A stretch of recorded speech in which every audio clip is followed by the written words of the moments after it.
വയനാട് ജില്ലയിൽ ഷിഗല്ല ഭീതിയേറുന്നു.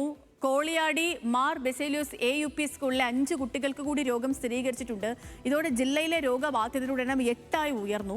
പ്രതിരോധ പ്രവർത്തനം ഊർജിതമാക്കുന്നതിന്റെ ഭാഗമായി നെന്മേനി പഞ്ചായത്തിലെ കിണറുകളിൽ ക്ലോറിനേഷൻ ആരംഭിച്ചിട്ടുണ്ട്. ആശങ്കപ്പെടേണ്ട സാഹചര്യം നിലവില്ല എന്നാണ് ആരോഗ്യമന്ത്രി K. മുരളീധരൻ പറഞ്ഞത്.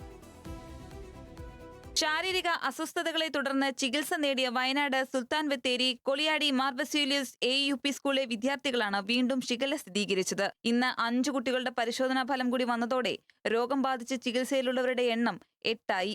കഴിഞ്ഞ ദിവസം ഇതേ സ്കൂളിലെ 3 കുട്ടികൾക്ക് രോഗം സ്ഥിരീകരിച്ചിരുന്നു. സമ്പർക്കത്തിലൂടെ രോഗം പകരുന്നുവെന്ന സംശയത്തെ തുടർന്ന് രോഗലക്ഷണങ്ങളുള്ള 2 രക്ഷിതാക്കളെ ഐസൊലേഷൻ വാർഡിലേക്ക് മാറ്റാൻ തീരുമാനമായി. ജില്ലയിലെ ഷിഗല്ല ബാധ 2ാം ഘട്ടത്തിലേക്ക് കടന്നിട്ടില്ലെന്നും നിലവിലെ സാഹചര്യം നിയന്ത്രണ വിധേയമെന്നും ആരോഗ്യമന്ത്രി K. മുരളീധരൻ പറഞ്ഞു.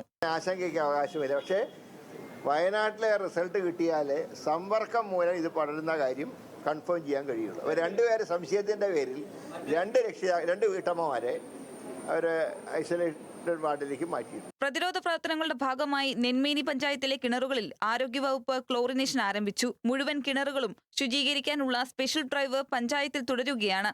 കിണർ വെള്ളത്തിൽ നിന്ന് തന്നെയാണോ രോഗം ബാധിച്ചത് എന്നതിലും 5 ദിവസത്തിനുള്ളിൽ സ്ഥിരീകരണമുണ്ടാകും. KC ബാലകൃഷ്ണൻ MLA നേതൃത്വത്തിൽ നെന്മേനി പഞ്ചായത്തിൽ വാർഡ് അടിസ്ഥാനത്തിൽ കമ്മിറ്റികൾ രൂപീകരിച്ച് കുട്ടികളെ നിരീക്ഷിക്കുന്നത് തുടരുകയാണ്.